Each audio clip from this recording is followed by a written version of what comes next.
తమిళ దర్శకులు అట్లీ, లోకేష్ కనకరాజ్ టాలీవుడ్ వరకు వచ్చి తెలుగు హీరోలతో సినిమాలు చేస్తున్నారు. దీంతో తమిళ హీరోలు టాలీవుడ్ వరకు వచ్చి తెలుగు దర్శకులతో సినిమాలు చేస్తున్నారు. ఇది ఎప్పటి నుంచో డిస్కస్ చేస్తున్న స్టోరీనే. అయితే తెలుగు సినిమాలు చేయాలి అంటే ఎప్పుడో ఒకటి చేస్తే సరిపోదు కదా అంటున్నారు సూర్య లాంటి హీరోలు. అందుకే ఇక రెగ్యులర్గా తెలుగు చిత్రాలు చేయాలని డిసైడ్ అవుతున్నారు. ఒకసారి సర్, మరోసారి కుబేరా. ధనుష్ గ్యాప్ ఇస్తూ తెలుగు చిత్రాల్లో నటించాడు. ప్రస్తుతం ధనుష్ చేతిలో తెలుగు చిత్రమే లేదు. శివకార్తికేయన్ కూడా ప్రిన్స్ అనే చిత్రం కోసం టాలీవుడ్ వరకు వచ్చి వెళ్ళాడు. మళ్ళీ ఆ తర్వాత ఇటువైపు చూడలేదు. ఇలా చెప్పుకుంటూ వెళ్తే చాలా సమయం పడుతుంది. ఇప్పుడు సూర్య ఓ తెలుగు చిత్రం చేస్తున్నాడు. వెంకీ అట్లూరి డైరెక్ట్ చేస్తున్నాడు. మిగతా తమిళ హీరోలు టాలీవుడ్ వరకు రావడం, సూర్య తెలుగు సినీ పరిశ్రమలోకి అడుగు పెట్టడం వెనుక చాలా డిఫరెన్స్ ఉంది. ఎందుకలా అంటే తెలుగులో సినిమాలు చెయ్యాలి అని డిసైడ్ అయినప్పుడు రెగ్యులర్గా చేస్తుండాలి. ఇదే ఇప్పుడు సూర్య తీసుకున్న నిర్ణయం. అందుకే సూర్య తమిళంలో ఏ వేగంతో అయితే వరుస చిత్రాలతో దూసుకుపోతున్నాడో తెలుగులోనూ అదే దూకుడు కంటిన్యూ చేయబోతున్నాడు. వెంకీ అట్లూరి తర్వాత దిల్ రాజు బ్యానర్లో గీతా గోవిందం దర్శకుడు పరశురాంతో తెలుగు చిత్రం చేస్తాడట. మరోవైపు సూర్య కోసం చాలా కాలంగా కార్తికేయ దర్శకుడు చందు మొండేటి ఒక స్టోరీని రెడీ చేస్తున్నాడు. గీతా ఆర్ట్స్ బ్యానర్లో ఈ మూవీ ఉండబోతుంది. త్వరలో ఈ కాంబినేషన్ కూడా సెట్ అయ్యే అవకాశాలు ఎక్కువ. వెంకీ అట్లూరి మూవీతో టాలీవుడ్ వరకు వస్తున్నాడు తమిళ స్టార్ సూర్య. కానీ ఆ తర్వాత నుంచి పూర్తిస్థాయి తెలుగు హీరోగా మారిపోబోతున్నాడు. సూర్య మాత్రమే కాదు, కన్నడ హీరోలు కూడా ఇప్పుడు టాలీవుడ్ పై స్పెషల్ ఫోకస్ పెట్టారు. ఒకవైపు కాంతారా హీరో రిషబ్ వరుస పెట్టి తెలుగు చిత్రాలు చేస్తున్నాడు. ఇప్పుడు యష్ కూడా టాలీవుడ్ కు వచ్చేందుకు సిద్ధమవుతున్నాడని సమాచారం. KGF 2 తర్వాత యష్ నటిస్తున్న న్యూ మూవీ టాక్సిక్ మార్చి 19న రిలీజ్ అవుతోంది. ఈ సినిమా తర్వాత దీపావళికి యష్ బాలీవుడ్లో నటిస్తున్న బిగ్ మూవీ రామాయణం విడుదల కానుంది. ఈ రెండు చిత్రాలు నార్త్ సైడ్ ఆడియన్స్ ను దృష్టిలో పెట్టుకుని చేసినవి. వన్స్ బాలీవుడ్లో రామాయణం రిలీజ్ అయితే టాలీవుడ్ పై ఫోకస్ పెట్టాలనుకుంటున్నారు యష్. బాలీవుడ్ తర్వాత యష్ కు టాలీవుడ్లో చాలా ఫ్యాన్ ఫాలోయింగ్ ఉంది.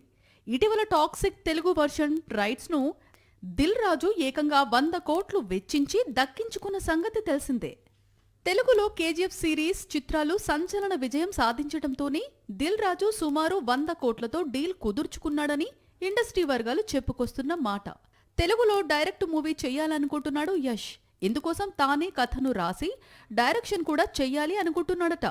మైథాలజీ నేపథ్యంలో మూవీ ఉండనుంది అనేది లేటెస్ట్ అప్డేట్. కాంతారా ప్రీక్వెల్తో వచ్చి టాలీవుడ్లో భారీ వసూళ్లను కొల్లగొట్టాడు రిషబ్. ఇప్పుడు తన స్నేహితుడు దారిలోనే యష్ వెళ్ళాలి అనుకుంటున్నాడు. ఇక రిషబ్ కూడా తెలుగులో వరుసగా చిత్రాలు చేస్తున్నాడు. ప్రస్తుతం 2 ప్రాజెక్టులు చర్చల దశలో ఉన్నాయి. హనుమాన్ సీక్వెల్, అలాగే అశ్విన్ గంగరాజు సినిమాలో నటించాల్సి ఉంది. ఈ ప్రాజెక్టుల్లో నటించేందుకు సినిమాకు 80 కోట్లు డిమాండ్ చేస్తున్నాడట రిషబ్. అల్లు అర్జున్ సీక్వెల్ కు ఇంపార్టెన్స్ ఇస్తాడు. ఇక ప్రభాస్ సంగతి చెప్పనక్కర్లేదు. సీక్వెల్స్ కు క్యారఫ్ అడ్రస్ గా మారాడు. కానీ రామ్ చరణ్ మాత్రం ఇంతవరకు సీక్వెల్స్ జోలికి పోలేదు. త్వరలో ఆ లోటు కూడా తీరిపోనుంది. పుష్ప సీక్వెల్ తో పాన్ ఇండియాను షేక్ చేశాడు సుకుమార్. ఇప్పుడు మెగా పవర్ స్టార్ తో మళ్ళీ సేమ్ సీక్వెల్ సెంటిమెంట్ రిపీట్ చేస్తాడట. రామ్ చరణ్ తో సుకుమార్ సినిమా కోసం ప్రస్తుతం మెగా ఫ్యాన్స్ చాలా అంటే చాలా ఈగర్ గా వెయిట్ చేస్తున్నారు. అందుకే షూటింగ్ ఎప్పుడు ప్రారంభిస్తారు, హీరోయిన్ గా ఎవరిని తీసుకుంటారు, అసలు స్టోరీ ఏంటి, ఈ డీటెయిల్స్ కోసం చాలా ఆసక్తికరంగా ఎదురు చూస్తున్నారు. అయితే వీటన్నిటిపై క్లారిటీ రావాలంటే ముందు పెద్ది రిలీజ్ కావాలి. ఏప్రిల్ 30న పెద్ది రిలీజ్ అవుతోంది. ఈ సినిమా విడుదల తరువాతే అంటే జూన్ లేదా జులైలో సుకుమార్ దర్శకత్వంలో రామ్ చరణ్ నటించే కొత్త చిత్రం సెట్స్ పైకి వెళుతుంది.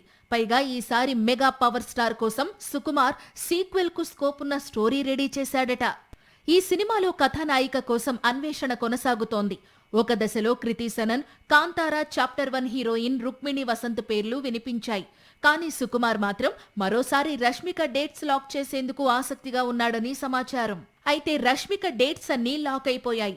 బాలీవుడ్లో బిజీ కావడం, తెలుగులో విజయ్ దేవరకొండతో భారీ చిత్రంలో నటిస్తుండడం, ఇదే నెలలో పెళ్లి పెట్టుకోవడం, మొత్తంగా నేషన్ క్రష్ డేట్స్ డౌట్ గానే ఉన్నాయట. అందుకే మృణాల్ పేరును కూడా పరిశీలిస్తున్నారట. ప్రస్తుతం మృణాల్ పెద్దిలో స్పెషల్ సాంగ్ చేస్తోన్న సంగతి తెలిసిందే. సంక్రాంతి అనగానే ఇంకా 11 నెలలుంది. అప్పటి సంగతి అప్పుడు చూసుకుందాం అని ప్రేక్షకులు అనుకున్నా హీరోలు అనుకోవడం లేదు. పైగా ఈ ఏడాది సంక్రాంతికి 5 చిత్రాలు విడుదలైతే అన్నీ కూడా మంచి విజయాలను అందుకున్నాయి. అందుకే తెలుగు హీరోలు ఇప్పటికే సంక్రాంతికి ఒక సినిమా రిలీజ్ చేయాలని ఫిక్స్ అయ్యారు. వచ్చే పొంగల్కు టాలీవుడ్ టాప్ 4 సీనియర్ హీరోస్ రంగంలోకి దిగబోతున్నారు అనేది ఇప్పుడు ఇండస్ట్రీలో హాట్ టాపిక్గా మారింది. సంక్రాంతి అనగానే ఇద్దరు సీనియర్ హీరోలు, ఇద్దరు యంగ్ హీరోలు, ఒక పాన్ ఇండియా స్టార్ రంగంలోకి దిగడం ఇప్పటి వరకు ఆడియన్స్ చూస్తూ వచ్చారు. కానీ వచ్చే ఏడాది సంక్రాంతికి మాత్రం నెక్స్ట్ లెవెల్లో ప్లాన్ చేస్తున్నారు ఫెంటాస్టిక్ 4. వచ్చే పొంగల్కు చిరు, బాలయ్య, వెంకటేష్, నాగార్జున నలుగురు కూడా రంగంలోకి దిగబోతున్నారట. ప్రస్తుతం ఈ రూమర్ టాలీవుడ్ ను షేక్ చేస్తోంది. పండక్కి నలుగురు అగ్ర హీరోలు ఒకేసారి తలపడడం అంటే చిన్న విషయం కాదు. దశాబ్దాల తరువాత తెలుగు సినీ పరిశ్రమ మళ్లీ ఈ నలుగురి మధ్య ఫైట్ ను చూసేందుకు సిద్ధమవుతోంది.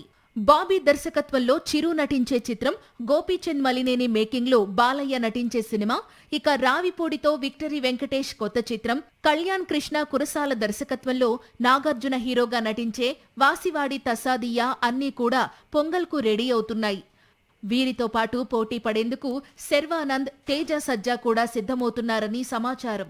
శ్రీను వైట్ల దర్శకత్వంలో తెరకెక్కే కామెడీ ఎంటర్టైనర్తో శర్వానంద్ మరోసారి సంక్రాంతికి తిరిగొస్తున్నట్లు తెలిపాడు. ఇక మిరాయి తర్వాత తేజ సజ్జా జాంబిరెడ్డి సీక్వెల్ తో తిరిగొచ్చే అవకాశాలు ఉన్నాయి. సాక్షి టీవీ ప్రసారాలను నిలిపివేయడం చట్టరీత్యా నేరం. సాక్షి టీవీ ప్రసారాల కోసం మీ స్థానిక కేబుల్ ఆపరేటర్ను వెంటనే సంప్రదించండి. DTHలో, ఇంటర్నెట్లో కూడా సాక్షి టీవీ ప్రసారాలను వీక్షించవచ్చు.